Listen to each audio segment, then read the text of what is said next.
Continuação do Santo Evangelho segundo São Lucas. Naquele tempo disse Jesus a seus discípulos: Tenho desejado ansiosamente comer esta Páscoa convosco, antes da minha paixão, porque vos declaro que não a tornarei mais a comer até que ela se cumpra no reino de Deus. E depois de tomar o cálice, deu graças e disse: Tomai e distribui-o entre vós, porque vos declaro que não tornarei a beber do fruto da vide, enquanto não chegar o reino de Deus. Também depois de tomar o pão, deu graças, partiu e deu, dizendo: Este é o meu corpo que se dá por vós, fazei isto em memória de mim. Tomou também da mesma sorte o cálice depois de cear, dizendo: Este cálice é o Novo Testamento em meu sangue, que será derramado por vós. Em nome do Pai, e do Filho, e do Espírito Santo. Amém. Louvado seja nosso Senhor Jesus Cristo. Sempre seja louvado. Podem sentar.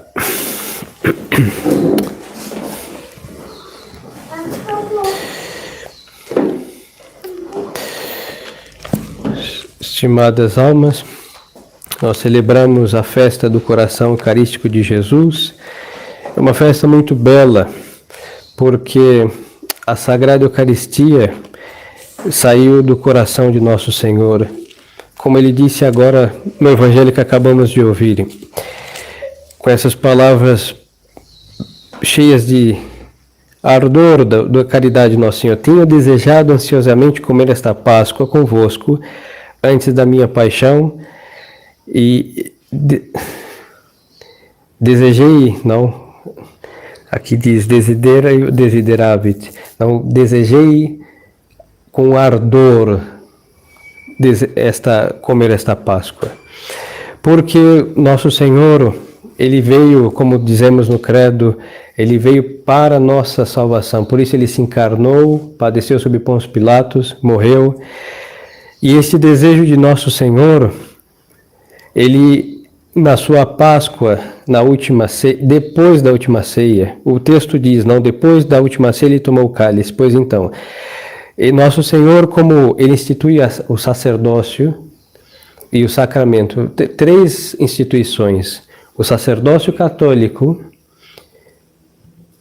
o Santíssimo Sacramento do altar e a Santa Missa. Nosso Senhor, na última ceia, depois da última ceia, Ele antecipa a sua cruz. Por isso, Nosso Senhor, quando Ele instituiu o Santíssimo Sacramento, Ele rezou uma missa. Aí os senhores falam: mas padre, como que Ele rezou uma missa se Ele não tinha morrido? Porque a missa é o quê? É a perpetuação do sacrifício da cruz. Pois então, Nosso Senhor antecipa. Então, nós temos uma missa antes do Calvário, que é a antecipação que o Nosso Senhor instituiu. E Nosso Senhor deseja esse momento porque do seu coração sai a Santa Missa, o sacerdócio, e o sacrifício da Santa Missa, e também a Santa Igreja. Porque com essas instituições do sacerdócio, que está destinado a dar um culto público a Deus, do sacrifício da Santa Missa, que é o culto público que se dá a Deus, mesmo o padre rezando missa em privado, numa catedral, numa catacumba, debaixo de uma ponte, ou na Basílica de São Pedro. Bom, que hoje uma ponte está mais católica do que aquele ambiente, tirando as paredes e os altares belos. Mas o que se dá? Um culto público a Deus. E a Santa Igreja é qual? A sociedade dentro da qual se dará um culto a Deus, à altura de Deus, por qual? Qual vai ser o meio? O sacerdócio de Nosso Senhor. Por isso Nosso Senhor disse: eu desejei ardentemente, porque naquele momento Ele institui o sacerdócio e o sacrifício, o Santíssimo Sacramento, que é a administração do que se consagra, se imola no altar, mas no alto da cruz, quando o soldado abrir o lado de Nosso Senhor, sai a igreja. Aí Santo Agostinho vai dizer que da mesma forma que Eva saiu de Adão dormindo, a igreja vai sair do lado de Cristo morto. Do lado dele saiu uma ajuda que lhe serviu de tropeço, mas do lado de Cristo morto vai sair uma sociedade, que é a igreja, que é a sua esposa, que vai perpetuar. E esta igreja, ao mesmo tempo, é a esposa de Cristo e é o seu corpo místico. A Eucaristia, a Santíssima Eucaristia, vai causar nesse corpo místico, é justamente, vou achar para os senhores aqui, para não faltar as palavras exatas, a secreta da festa do corpo de Deus, em que vai mostrar um efeito na Santa Igreja do Santíssimo Sacramento da Eucaristia. Onde está? Justo aqui. Paixão, Semana Santa, mais para frente. Pentecostes. Aqui.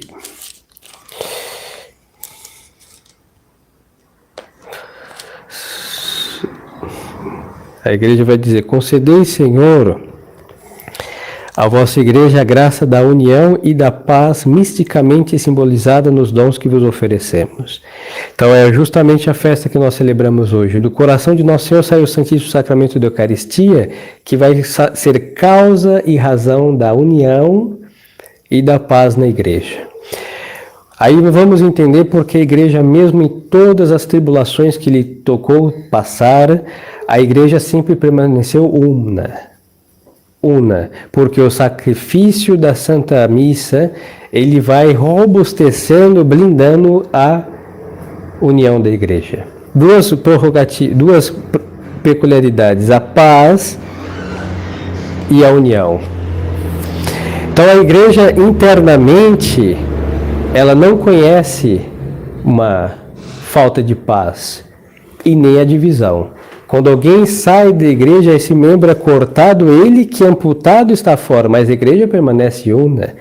E outra coisa, mesmo que pareça não ser verdade, porque nos toca viver uma crise na igreja, mas a crise, mesmo sendo interna e cruel, não tira a paz que é a ordem de Deus que reina na igreja por ser uma sociedade divina.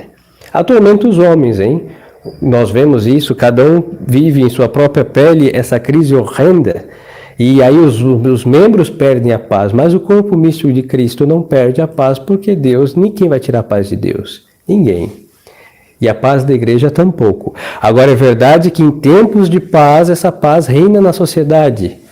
Verdade, é só irmos à Idade Média, ou um tempo atrás. Mas quando tiram essa paz da igreja na sociedade, internamente ela tem a sua paz porque ela descansa na verdade. E quem a faz descansar na verdade continuamente, dando a seus membros também participar dessa paz? A Santíssima Eucaristia. A Santíssima Eucaristia é sinal de união, porque da mesma forma que a matéria, não, a hóstia, antes de ser consagrada, é feita de vários grãos de trigo, e que formam um só pão. Então, ao ser consagrado a matéria, designa que também todos nós, membros de Cristo, que somos grãos de trigo, nós estamos ali formando um só corpo com Cristo nosso Senhor, um corpo místico. Na Santíssima Eucaristia, um corpo físico. Mas a união do corpo místico, que é a igreja, é dada pela união do corpo físico de Cristo. Então, quando comungamos, nós nos unimos com o nosso Senhor, que é princípio da unidade eclesiástica. Também São Tomás vai explicar que assim como o vinho é feito de vários racimos de uva, e forma um só líquido, ao ser consagrado, é um único sangue, corpo, alma e divindade de Nosso Senhor. E ao ser ingerido, causa na alma a união com Cristo, e na igreja, ao cada membro se unir com Cristo, a igreja também fica robustecida na sua unidade. Aí poderíamos perguntar, padre, nós comungamos, e aqui é o mais incrível, porque nós que estamos na tradição, não vou colocar aqui seleção nos celeiros de Deus. Vamos deixar as ovelhas de Cristo. Varia de cores, e umas com sarna, outras sem perna, outras rengas, e Deus sabe quem são. Mas as ovelhas de Cristo. E por que nós nos devoramos? Sendo que o sacerdócio em sua plenitude reina por bondade do bom Jesus, apesar de nossa indignidade e nesses âmbitos que transitamos. E por que um devora o outro? Aí é porque falta comungar de verdade. Uma coisa é receber o corpo de Cristo sacramentalmente ali presente, e a outra coisa é comungar Nosso Senhor e deixar que a presença real de Nosso Senhor faça tudo o que nós devemos receber de Nosso Senhor. E uma das coisas, penso eu, que Nosso Senhor me perdoe por colocar um pensamento meu no sermão, e quando vier a Inquisição ela julgue e eu me submeto ao que ela disser. Penso eu que quando nós comungamos, qualquer um de nós, supondo sempre a graça de Deus em nossas almas, mas não nos esforçamos para pensar como a igreja, aí a unidade fica freada em cada membro. Creio que essa explicação possível para poder responder à pergunta por que a tradição anda fraccionada. Porque nós aproveitamos da presença do sacerdócio verdadeiro, do sacrifício verdadeiro da Santa Missa, da doutrina verdadeira da Santa Missa, para singularizar um pensamento humano, um pensamento pessoal, um pensamento de um simples mortal e canonizá-lo com detrimento da divindade, da verdade católica, que é o magistério da Igreja, que ela sempre ensinou.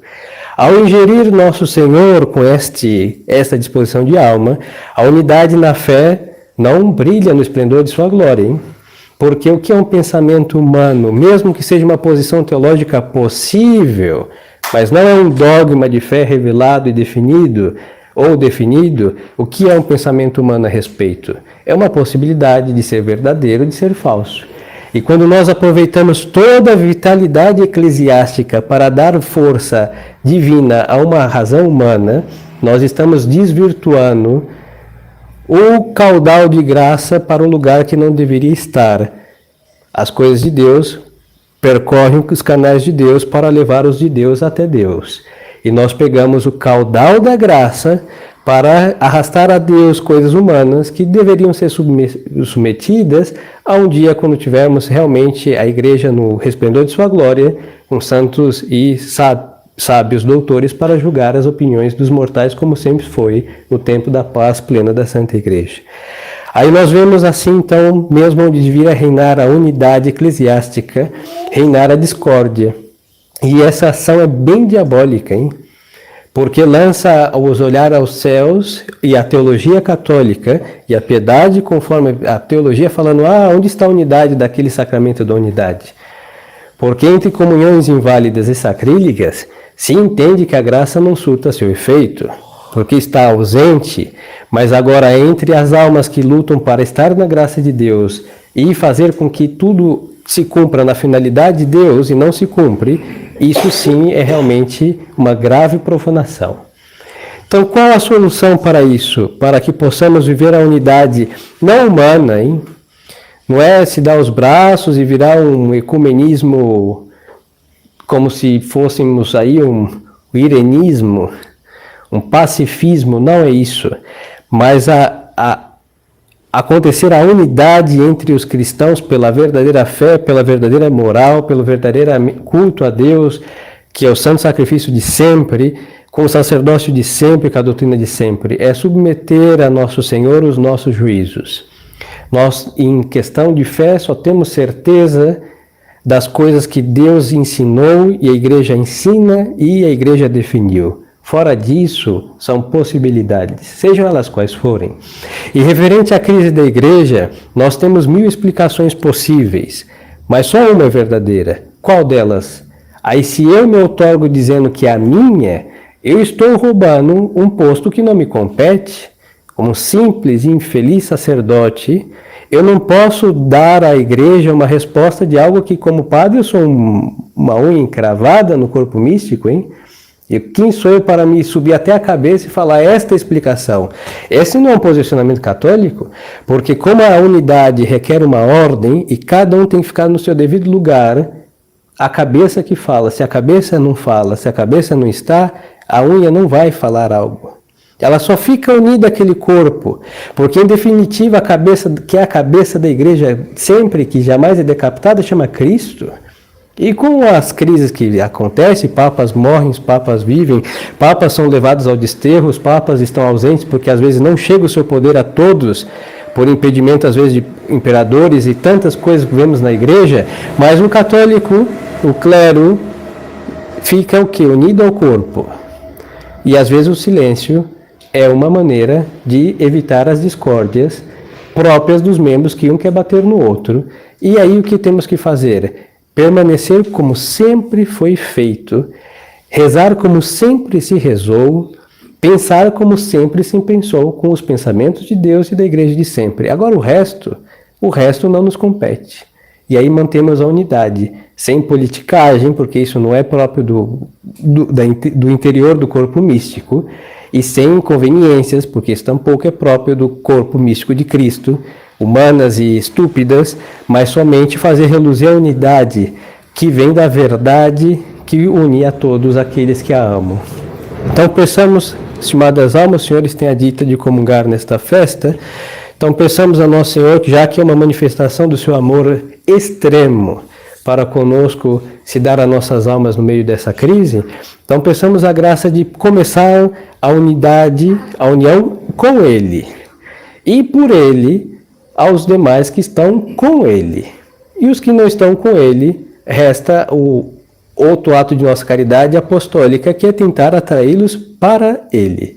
E aí, este foi o obrar da igreja desde o momento da sua instituição, e vai ser até a consumação dos séculos a igreja militante, unida a Ele e buscando unir os demais a Ele, para Ele, por Ele. Então, pensamos no Nosso Senhor que cause, em primeiro lugar, essa união com nossas almas à Santa Igreja e submeter nossos pensamentos, hein? Hoje, todos se levantam como teólogos, todos, hein? De um simples adolescente que acordou com o despertador das 3 da tarde, quando a sua avó vai rezar o terço da misericórdia, ele acorda, aí diz bom dia. E aí na internet é o doutor sutil. E aí vemos que há uma outorgação de um poder que não lhe compete, e aí começam-se discórdias em nome da verdade, falta de caridade em nome da verdade, insultos em nome da verdade católica e um monte de coisa que não pertence. Cada um fique no seu lugar, cada um cuide de sua alma. Vamos agarrar bem fortemente o que sempre foi feito. Que aí nós temos uma certeza que não é humana nossa, é própria da alma fiel e da verdade católica. Se fazemos o que sempre foi feito, nós temos a certeza de acertar, porque assim fizeram os que acertaram, estão no paraíso. E agora, explicações da crise. Um dia temos a esperança de termos um Papa segundo o coração de Nosso Senhor, que vai colocar tudo a explicado, mas é uma cabeça visível que tem que fazer isso, e não as unhas encravadas, e muito menos a sujeira embaixo da unha do corpo místico de Cristo, que vai agora fazer teologia e explicar tudo, porque isso não é possível. Então, pessoal, nosso Senhor, amor à verdade, a verdade une, e o amor também. Então, da onde vamos tirar esse amor? Do Santíssimo Coração de Nosso Senhor, que comungamos na Eucaristia que vamos receber. Que Nossa Senhora sempre nos dê essa graça de vislumbrar a verdade, amar a unidade da verdade e fazer tudo para não entorpecê-la com estupidezes humanas própria dos vícios e das paixões desordenadas. Louvado seja nosso Senhor Jesus Cristo. Em nome do Pai, do Filho e do Espírito Santo. Amém.